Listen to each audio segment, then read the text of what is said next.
के भी पूछने पर मत कहो मैं दुखी हूं, किसी के पूछने पर मत अपनी समस्याएं बताओ, किसी के पूछने पर मत कहो कि मैं ऐसा हूं। नहीं, जैसा बोलोगे वैसे ही सत्य भाव होता चला जाएगा।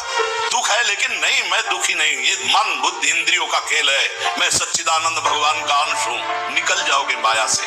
सचमुच सचमुच चाबी दाहिने घुमाओगे तो ताला तुम्हारा बंद होता चला जाएगा, बाएं घुमाओगे तो ताला खुल जाएगा, मन के अनुकूल चलोगे तो ताला बंद होता चला जाएगा ब्रह्मानंद का।